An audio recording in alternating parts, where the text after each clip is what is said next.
What are your podcasts? So my one is called the Lit Up Lightworker podcast, which is like more my spiritual podcast, and the other one is called Can't Host, which is like gay men, sex and relationships podcast. Very different.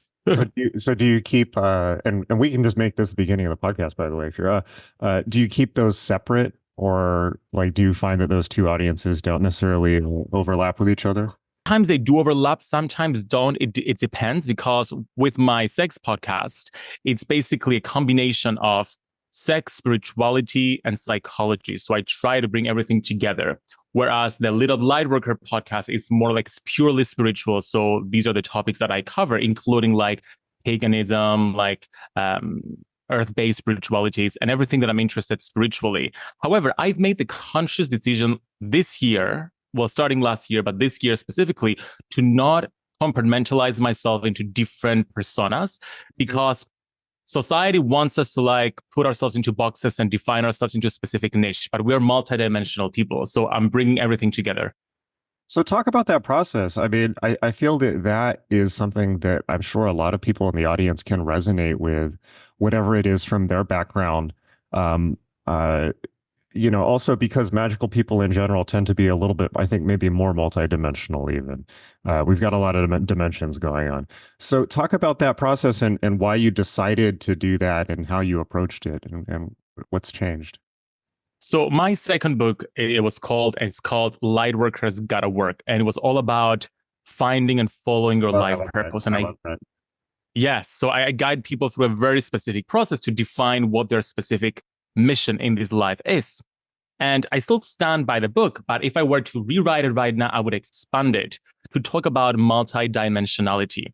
And that, yes, we do have a very specific mission that we came here to fulfill in this lifetime, but that mission can be expressed in many different ways through many different avenues, not just a very specific job.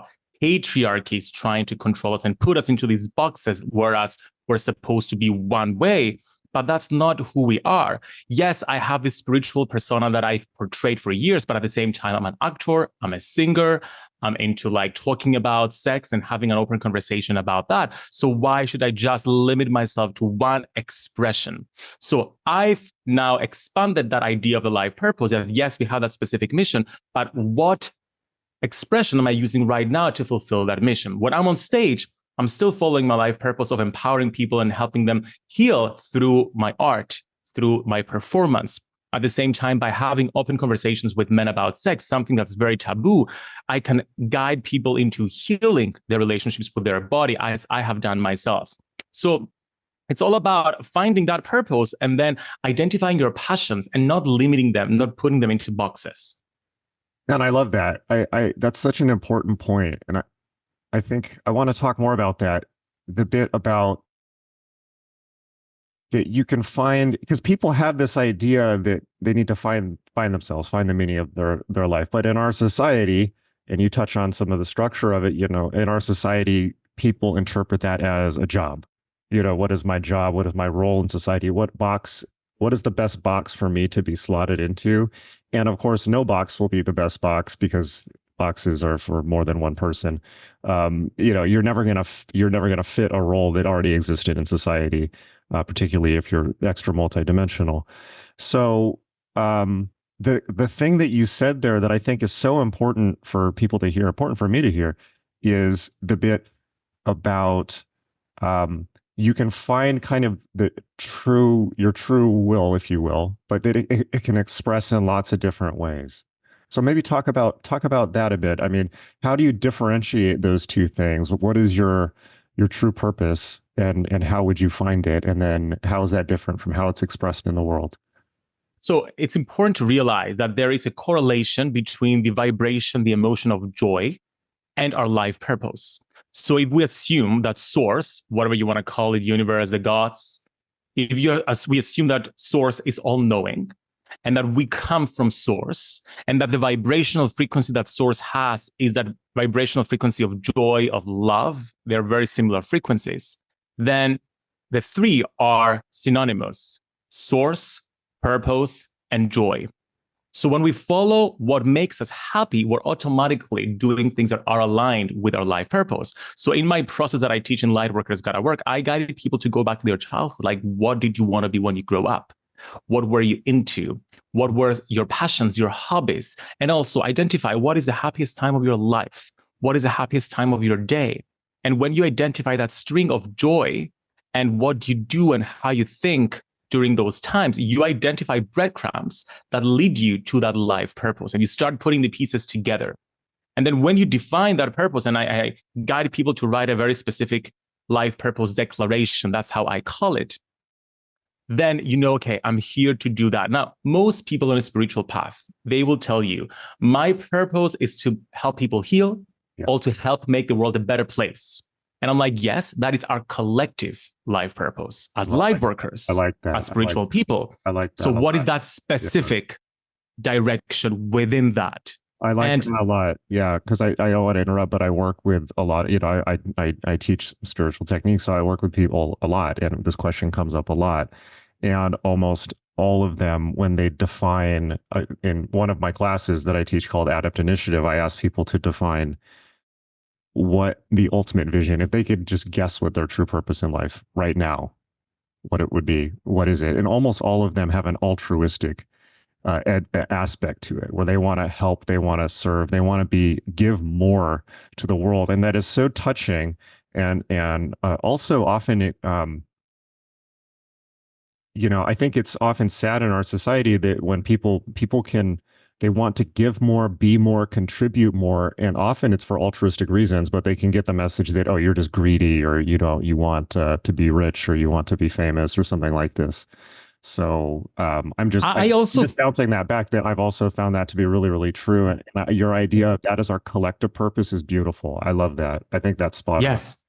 And I want to really talk about briefly about money, because I've also found that spiritual people have a tricky relationship with money because of the ways that money has been used against us to control us by patriarchal structures to oppress us.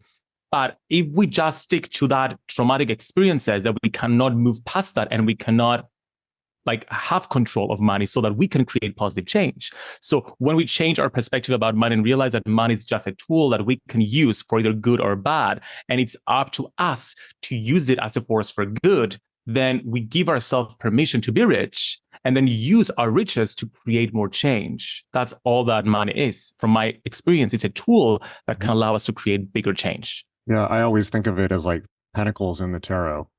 It's exactly, yes. It's only one of the suits, but you need that suit. Exactly. I actually love that. It's a great way to communicate that to spiritual people. What did you want to be when you were younger, and has that changed, or has it pretty much? I wanted to be a singer and an actor.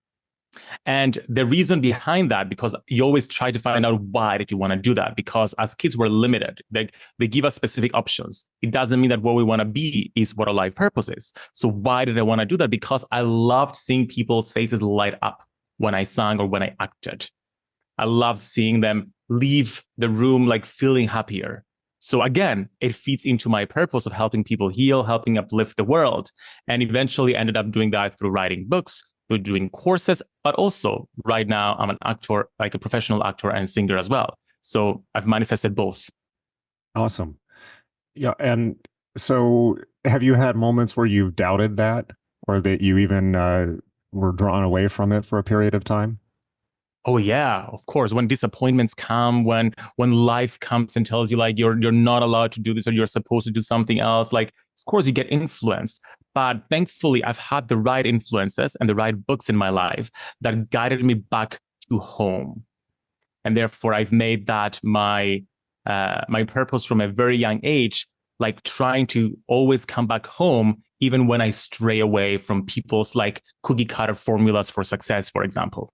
Yes. I remember that the first ever degree I did was in geography, and I was a top A student, and everybody was like, oh, you're so smart. Why don't you go and do accounting? Or why don't you do whatever else, get into business? I'm like, well, I like geography. And I persisted in doing that. And it led me to where I am right now. And I don't regret it. How did geography lead you to where you are now? That's very yes. So my new book that I've published right now is Secrets of Greek Mysticism, which is all about connecting with the Greek gods and goddesses, which is an earth-based tradition. Hellenic polytheism is earth-based religion. So by studying geography, I learned, first of all, how the earth works, the earth's processes, volcanoes, plate tectonics, the oceans, but also human geography, people's relationship with space. Specifically, I focus on sacred geographies, and therefore how we relate with the sacred in space, in physical space, in churches, in temples, etc. So I've used that knowledge in the book, actually, to talk about, let's say, for example, practicing psychogeography when connecting with goddess Athena. Now, psychogeography, I also have a master's in psychology, so it blends psychology with geography.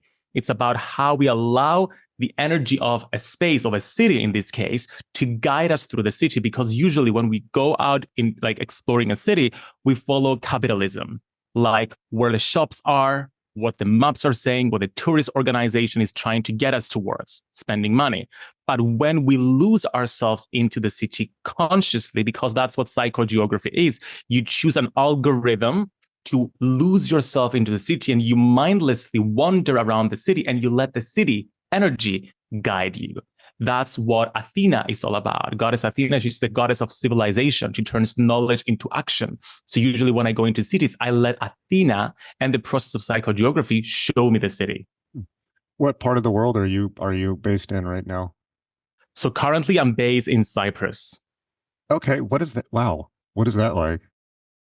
Are you from there? Are you from there originally? Yes, born and raised in Cyprus. I lived in the UK for 7 years. That's where I started, and I basically started my business. But then I missed the sunshine and the beach, and hence I'm back. But I work internationally. Are you back in the UK a lot?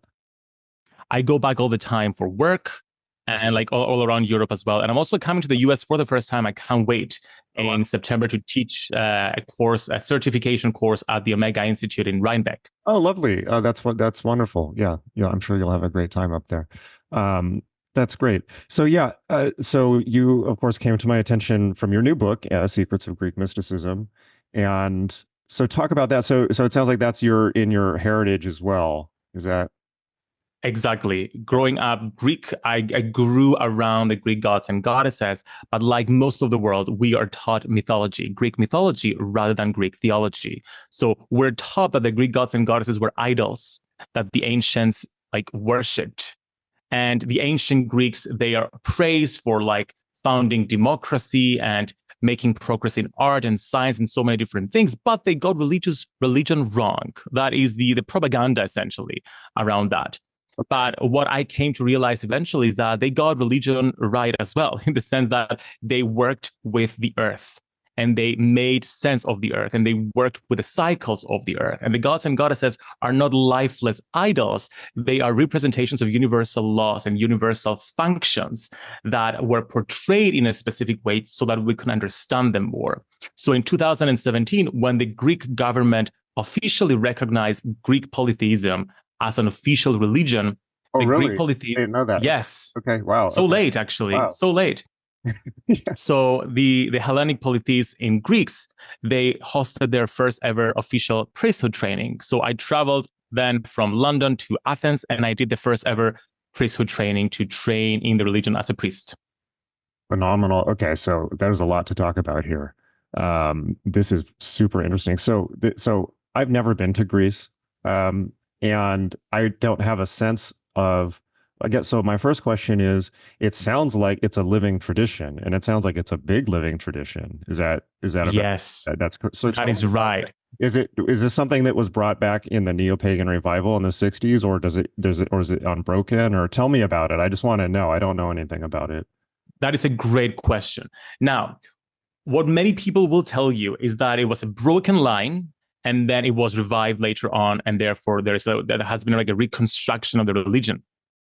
But what I've learned while being in the religion and studying with like the elders is that the religion has never actually, the line has never actually been broken. It just went underground, because when Christianity took over, they had to go underground, otherwise it would be killed in the early ages.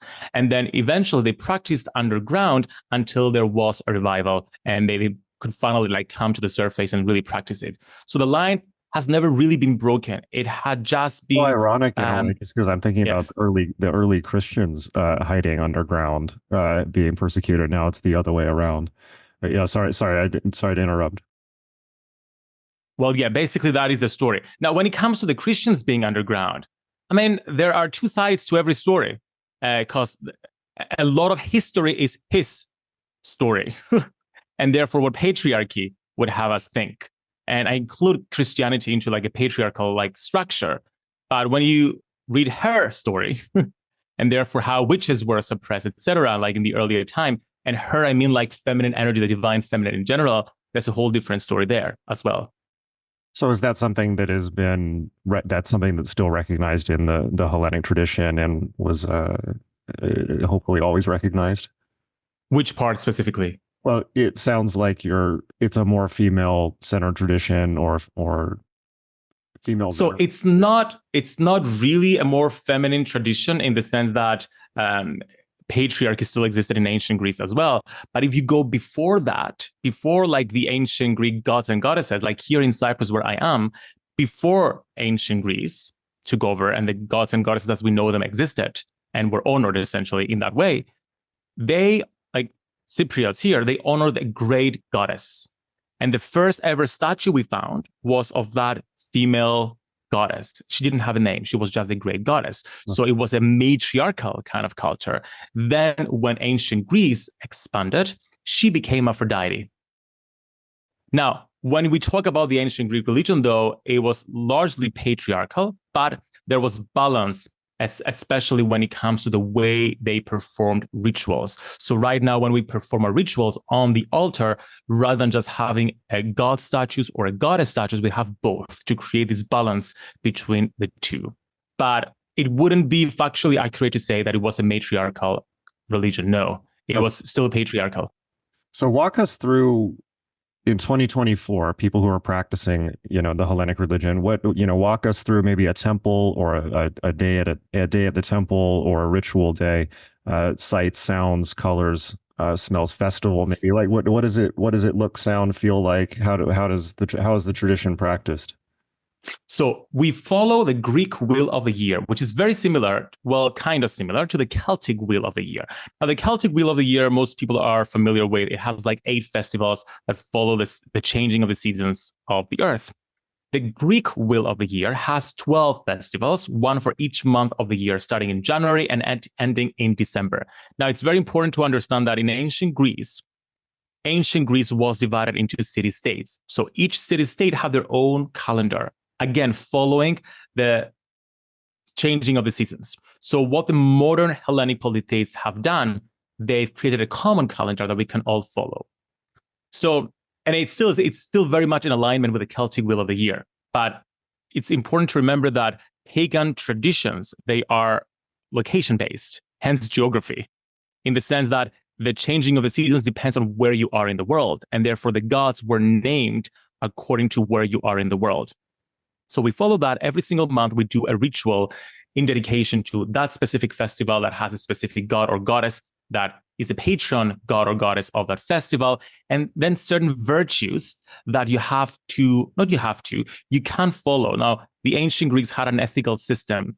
The whole aim of the religion was to produce virtuous humans, good human beings. And therefore, each god has different virtues. For example, Hera's virtues of fearless speech or pride. Aphrodite's virtues of friendship and generosity, Apollo's virtues of harmony and sincerity, which you can read in all the main philosophical schools, Platonism, Aristotelianism, Stoicism, etc. When it comes to the actual rituals, there is an altar and there is a ceremony where we recite the Orphic hymns to the gods that are celebrated. We make libations of wine and different other liquids. We make offerings of grains, and we light up incense. So it's a whole like kind of ceremony that you perform in honor of the gods. Here in Cyprus, we're lucky because we have the first modern temple of Zeus that we built recently. Wow. So there's no other external modern temple of the religion as far as I know, globally. So it's the first. So I want to know about this. So when people that chose to build a temple to Zeus in a modern context, how did they build it, and what were they thinking, and what did that like for modern people to undertake building a temple of Zeus? I just want to know about that. I mean, like, how did people conceptualize that? So it is a modern kind of architecture, but it's based on like the old structures. Thankfully, we do know how ancient temples were built and all the architectural like framework and design behind that. So we based it on that. It wasn't me who did it. It's one of the other priests of the religion here in Cyprus. So he based it on that, but he took a modern take to it, essentially, when it comes to the altar specifically, where it has like 6 columns on the right representing the 6 female goddesses, and then 6 columns on the left representing the male gods of the 12 Olympians. And how do people conceptualize, like, what does worshiping Zeus mean to a modern person? Okay, so firstly, you have to understand what the gods are. So they represent universal laws and functions. So you're not honoring a physical being or an idol, you're honoring a universal law and how you work with that law and how that law applies to our human life. So when it comes to Zeus specifically, what I've done in Secrets of Greek Mysticism to make it easier for people to connect with certain deities. First of all, I explain the essence of the god. I explain my own experience with the god. I explain how to find that god or goddess out in nature when you connect, because it is an earth-based religion. I talk about the virtues of the god based on Greek philosophy, and I like everything is like very like cited and referenced. And then I include like the symbolism of the god that you can use to like set up the altar. But what I've done is I include a mantra that really encapsulates the energy of a god. So with Zeus is, I am safe and protected. So when you think of Zeus and Hera, like the queen and the king of like Olympus, why are they the king and queen? Because they are the epitome of the divine masculine and the divine feminine. Zeus includes all the gods. He's the epitome of the divine masculine. He's all about feeling safe and protected. He holds the framework of the universe together, so in which all the gods exist. So when we pray to Zeus, we don't pray to the gods as if help me do something.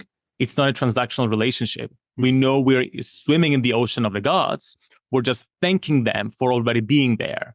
Okay. So when I pray to Zeus, for example, I'm like, thank you for keeping me safe and protected. So thank you for holding the universe together. Thank you for the knowingness that every single morning the sun rises, that gravity exists and I don't fall upwards. Like, he ensures that everything is working out.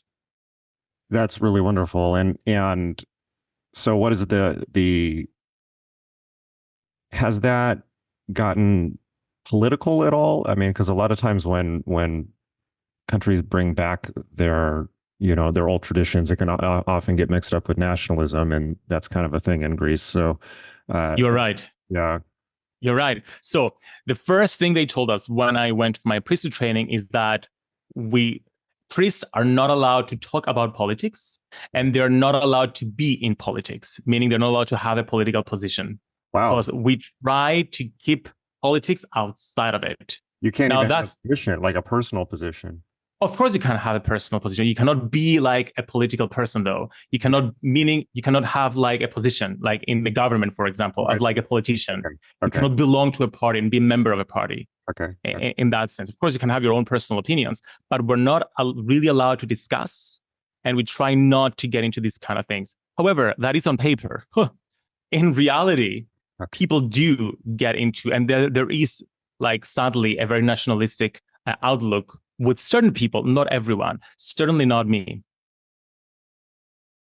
It sounds wonderful. I mean, and it's cool to hear about too, because, I don't know, at least in America, we're kind of taught, they go over there were Greek gods, there were Roman gods, there were Egyptian gods, but that's what people used to do 2,000 years ago.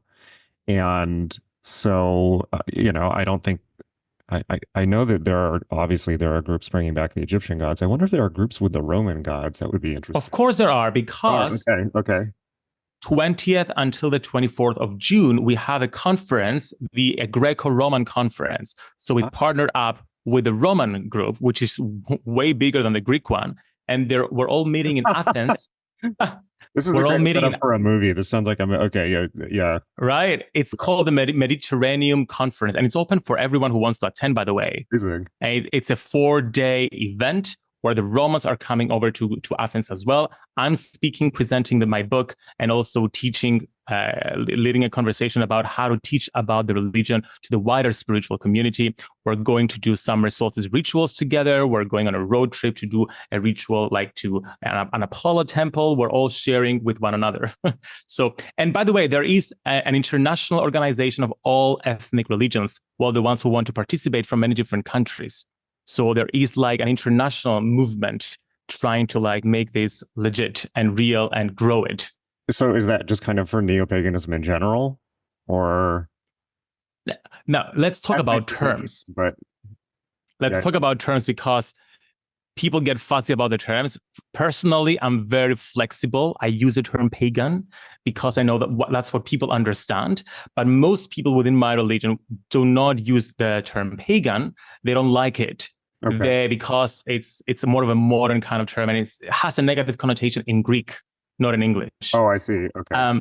Yeah. So they use the term ethnic. This is what the international organization decided on. Ethnic because it's tied to the religion of the land.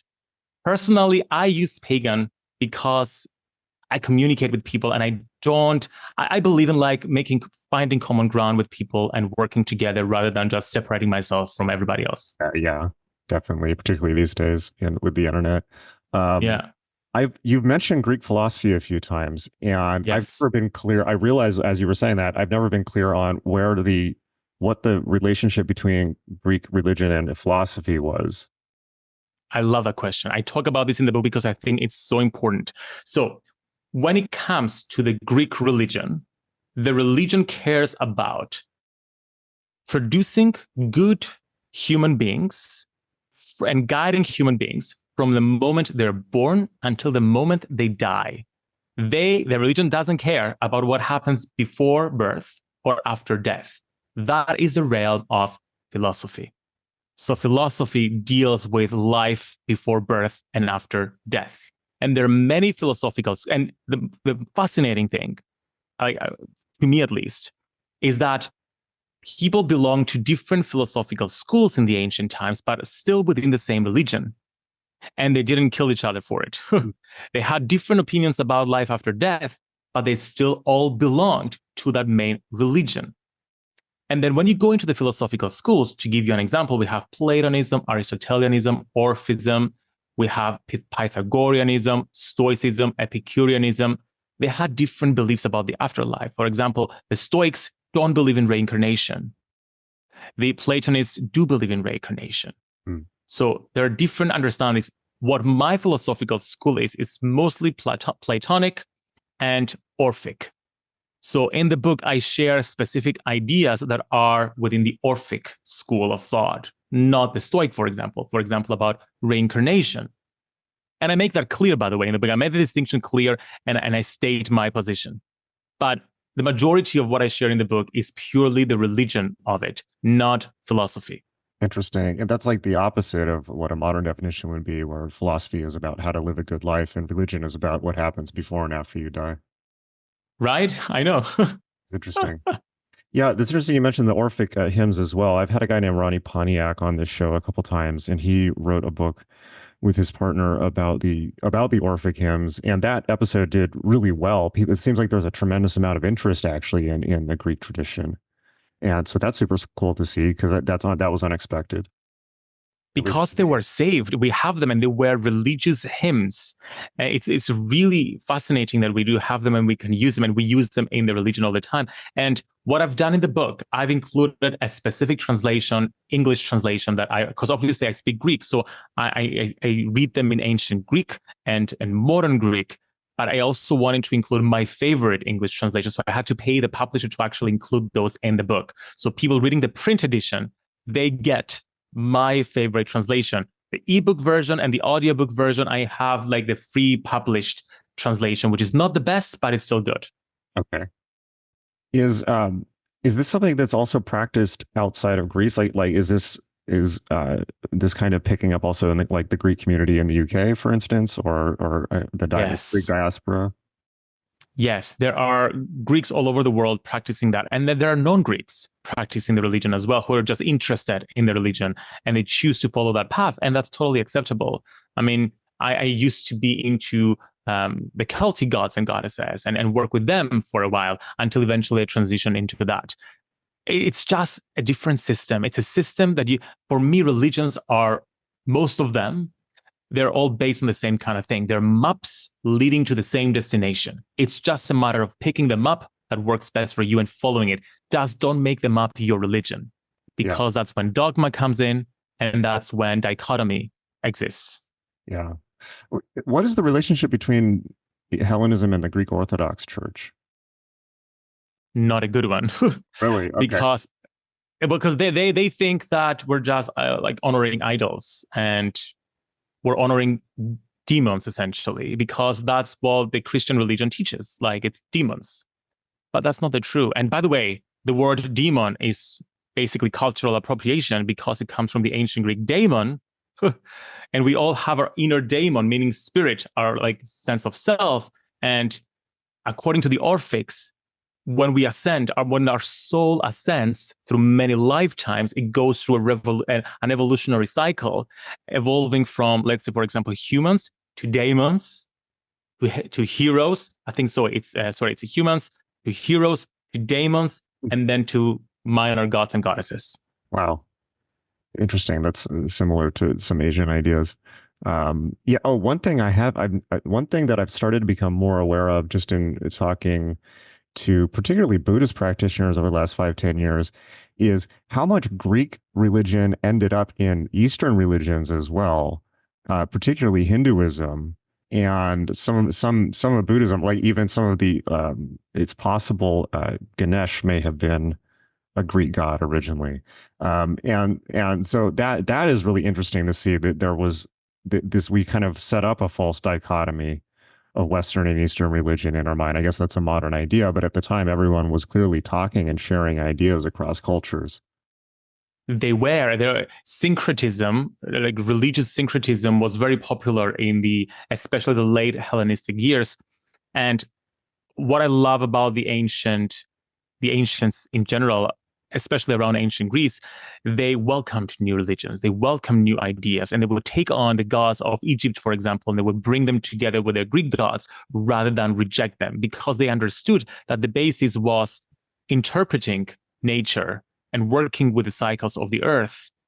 And in the book, I make the distinction between founded religions and earth-based natural religions. So natural religions, which is what the ancient Greek and all pagan traditions are, including Hinduism, etc., is they evolve naturally from the relationship that people have with the earth and the universe. Whereas founded religions, they're based on a person, a specific human being that founded that religion and teaches dogma. Okay. My religion is correct, your religion is wrong. So it's not a natural one. That is the main distinction here. I like that. That checks out in practice. Talk about the moment when Christianity came to Greece, because I don't know that history because of a country that has such a, profound religious tradition, and then the church comes in. How did that play out, and over what time period? It happened in Rome, when Rome took over, essentially, and then the Christians started taking over the empire and getting into like positions of power and starting to impose that new religion on everybody else. So that's how it started happening. But it's a very long and convoluted and complex story, how it gradually took over. Was that over like several hundred years, or? Yes, I do have a book that that goes like year by year in like 232 and then 233 this happened. And I mean, I'm getting into like Christian ideas here in the sense of whether the historical Jesus existed or not, and to what degree historical Jesus existed, and how did Christianity took over. There's a lot of discussion there that I don't want to get into because I don't know all the facts like right now.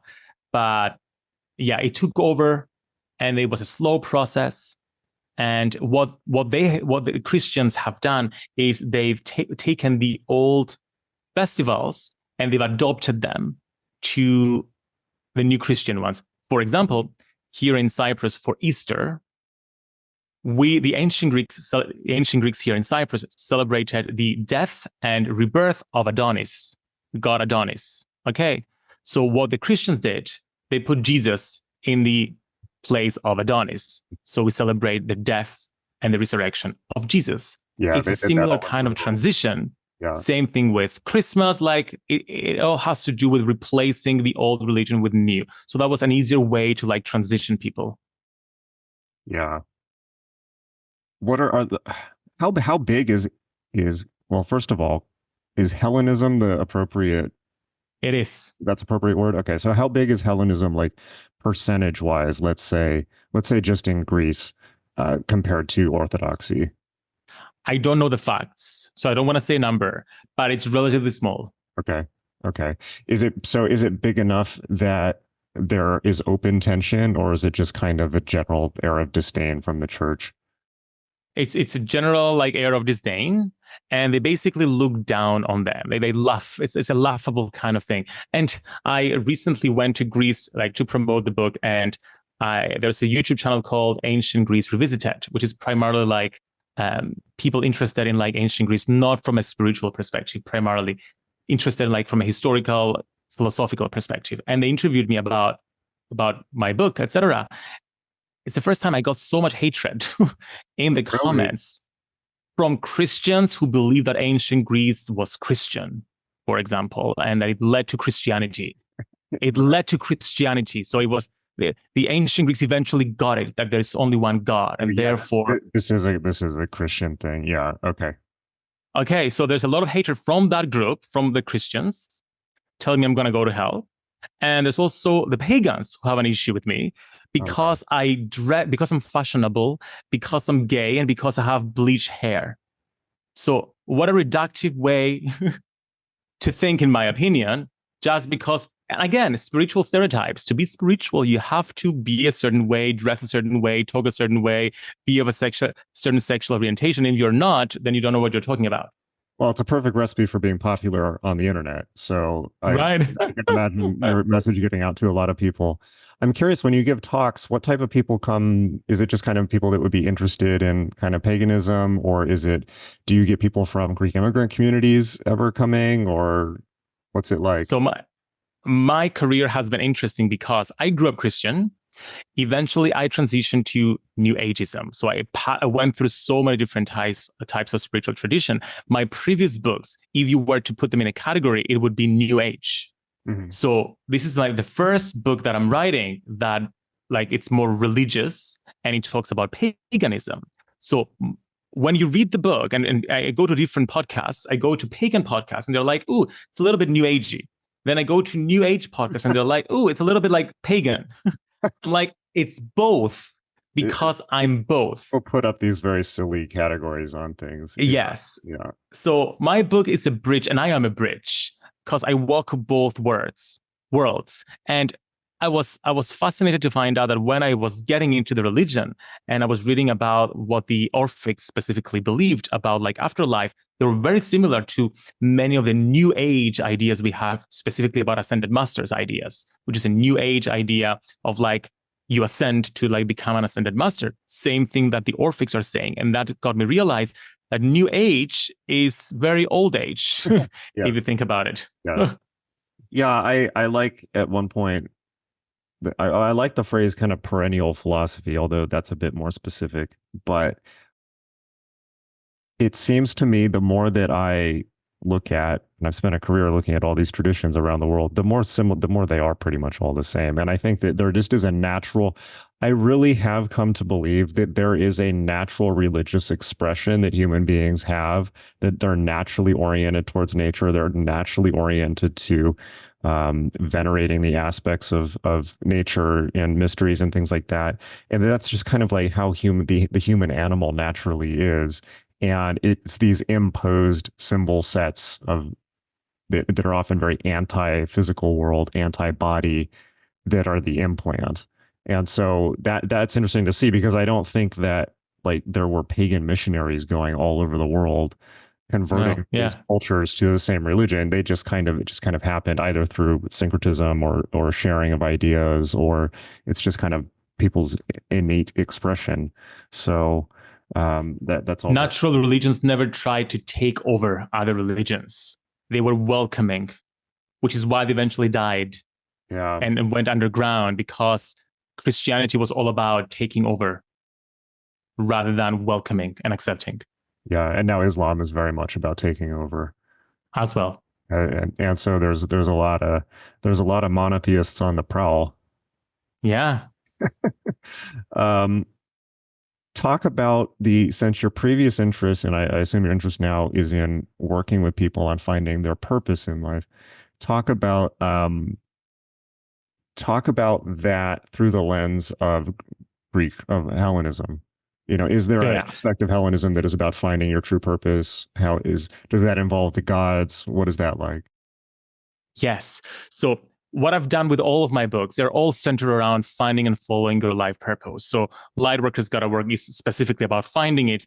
My third book, Protect Your Light, is all about protecting your energy on the way to following your purpose. And then Secrets of Greek Mysticism is a complete system to finding, following, and fulfilling your life purpose. So the way you would go about it from a Hellenic point of view is realizing that we're on this journey. Our soul is on this journey through many different lifetimes, learning different lessons and evolving.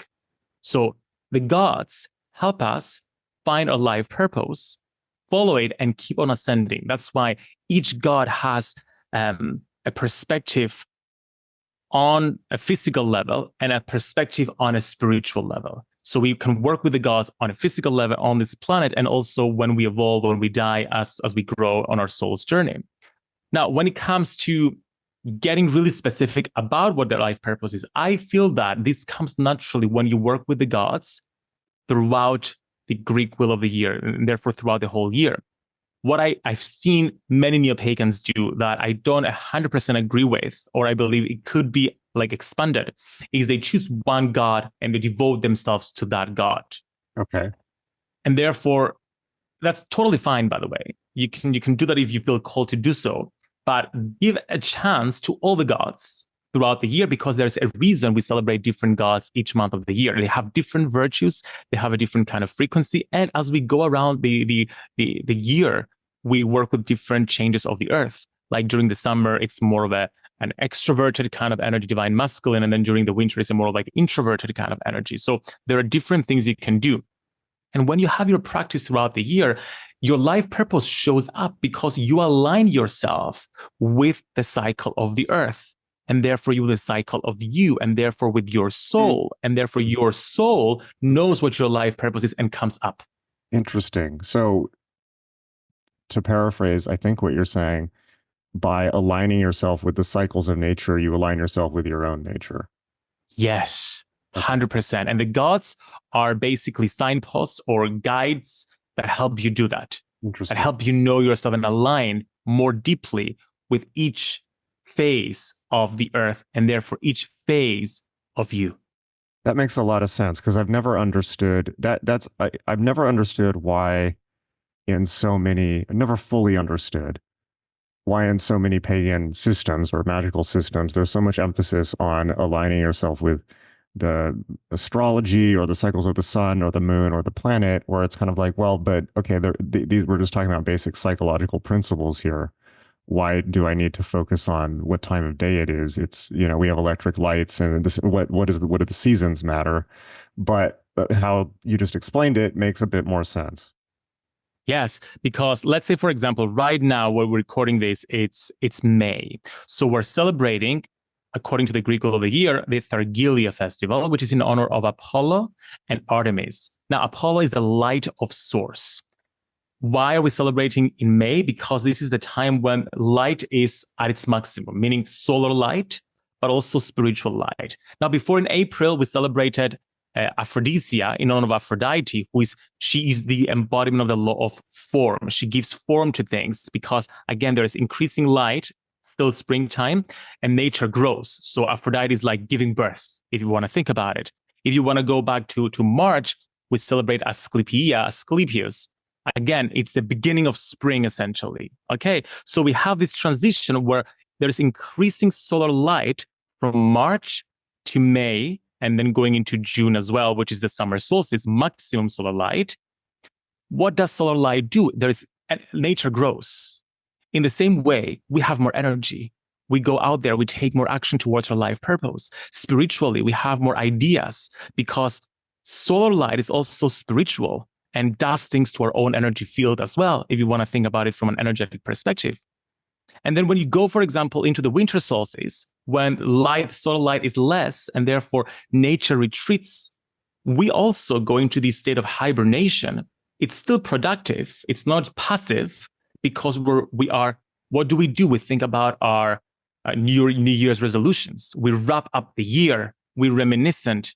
We go back through our years and we realize what we've accomplished, what we haven't, what we want to do in the next year. So we're doing it. Our public marketing holidays are still in alignment with that.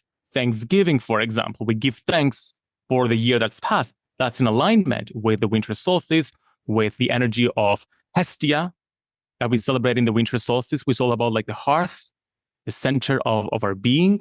So you see, we are in alignment. But when we do follow this calendar or any pagan calendar, then we hone in on it more deeply. Interesting. Yeah, I'm going to have to think about that because that actually makes a lot of sense. Have you looked at the Greek magical papyri at all? Yes, I'm studying that right now. Okay. Actually. So what do you think? I love it. First of all, there is this common belief among people in my religion that the ancient Greeks did not practice magic. That's false. There is ample evidence that magic has been practiced since the beginning, the beginning of the ancient religion, for example. It's very dark. Dark. Meaning it's dark magic. When you read the magical papyri, it's basically binding curses, it's voodoo dolls, it's ways of harming people. But there are also certain, and by the way, a lot, the magical papyri was written in the late antiquity. There was syncretism with the Egyptians as well. So, and there's also Christian influences in there as well. So it was the late antiquity years. When you go back, it was a more pure kind of a religion. But ancient Greek magic is largely dark, black magic. There are erotic spells, there are judicial spells, there are agonistic spells, and therefore trying to win over other people. But there are a few spells that are all about good fortune and manifesting good luck and praying to the gods. Their prayer infused rituals as well. But I find it fascinating, and I'm trying to make sense of it, and I'm trying to find the light in it, because that's what I do. So it sounds like the light is hard to find, maybe? It is, but you know what? You know what, Jason? The religion is growing. The religion is changing. It's an alive religion. And it takes one person to take something dark and bring it into the light. Okay. And that's what I'm trying to do. I'm okay, they practice darkness. I'm going to practice light with the same formulas. Let's see where this takes me. So have you started trying to do that? Yes, that's what I'm doing right now. It's my current research project. Can you talk going through that? Sorry? Can you talk about trying to put some of that into practice, or how you've changed it? I haven't tried yet. So right now I'm spending months just reading, understanding how they thought and how they practice. And then I'm going to think about what I'm going to do, what I'm going to do with them. Well, that's a lot of commitment to a practice. That's so it sounds like you authenticity, getting it correct to how it was originally done, means a lot to you. It means a lot because I started with magic. I started with practicing Wicca and witchcraft and getting into this whole kind of thing. And I never understood how it worked. At some point, I'm okay, maybe the law of attraction, the law of the universe has to do something with it. But as I read more, I realize there's more. And I'm finding the root of it when I study the ancient practices, such as the magical papyri. Have you had an experience with them as well? Because not many people know of them. And you do. I haven't, but the reason I know about them is because they became very popular in the occult world. And I've been aware of that peripherally, and the kind of people got very, very interested in them in the last 10 years or so. I haven't read them even. There's one ritual that I believe is from the Greek magical papyri that is of critical importance to the Western esoteric tradition, which is, I believe, the bornless one is originally from or the headless one, as it's sometimes called, is a ritual for finding the true self that I think is from the Greek magical papyri. But I don't know Ah, much about them. I'm name dropping them just because I've heard people talking about them a lot, yes. and I'm just I curious. mean, many of the rituals cannot be practiced because they ask impossible things. Like they ask you to like get fat from a virgin woman died unjustly. Like it's ridiculous. Okay, okay. Um, so was there what was the relation between that and the main religion? Was it kind of just another, it was a subculture, or was something that was seen as demonic or looked down on, or? It was in the outskirts. Like Plato specifically talks down on witches because according to him and many ancients at the time, what the magicians were doing, they were trying to coerce the gods to do their bit. Whereas religion was all about like being a supplicant to the god and allowing the god to and praying to the god.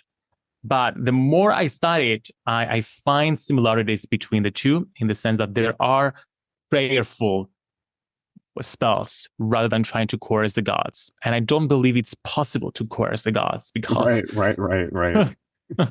the gods are the gods and we're Although all part of it. it's an interesting thing to think about as a mental experiment. What leverage could you possibly get on a god? Uh, What they did was like using the magical names of the gods and reciting them and trying to coerce them in that way. But I don't see it as coercion. I see it as working with the energies in a very specific way. But in the ancient times, there was a distinction between magic and religion, and that's a time-old question still. What is the difference between the two? yeah, I'm curious how many of our, just because so much of the modern world, also Christianity and the modern world and paganism now, sort of Neoplatonism, comes from Greek philosophy, comes from Plato, and so much of the modern occult is Platonism. And I'm curious if this period of history set some of our attitudes on religion versus magic. Yeah, probably did. Now, there are many different categorizations about the differences. Fraser was someone who uh, posed the idea that magic is all about coercing the gods and religion is the opposite and like it's allowing the gods to do their bit. But that idea has been rejected by many scholars since. And now they believe that there are more commonalities between magic and religion. Something I was reading today actually was that the main difference is that religion was a community kind of thing. People came together to practice and honor the gods, where magic was practiced individually. And it was the individual pulling apart from the community and practicing something. And you can see that in what they offered in the rituals. So in religious rituals, they offered grains and wine and milk, whereas with magical offerings, it was like dog poop and fat from dead animals, etc. Huh. Yeah, sometimes I feel like one of the main and perhaps only differences between magic and religion is just the number of people. Yeah, if it's like 800 people in a church, that's religion. If it's one person doing or a couple people, then God knows what's happening. But like, Yeah. all right, well, so where is your focus for your career going forward? You're still working with people on finding their purpose, or is the Greek mysticism going to be a big part of it going forward? And my work is all over the place. My next book comes out in November, and it's called Ancient Manifestation Secrets, which is all about working with the hermetic laws of the universe, the seven laws of the universe, to manifest your desires by working with the energy field. So I do still do my psychic work, and I also do my Greek work, and I try to bring it together. My next focus right now is teaching an energy clearing certification course when I come to New York for it in Rhinebeck to start certifying people on working with the energy field and also bringing the Greek gods and goddesses into it because you work with Apollo and you work with Athena, who are excellent gods to work with for like protecting your energy field. So it's wherever my passions and my natural expressions take me. And if there's one thing that you can offer the audience, if there's one thing that they can do to better connect with their true purpose, what would that be? Huh.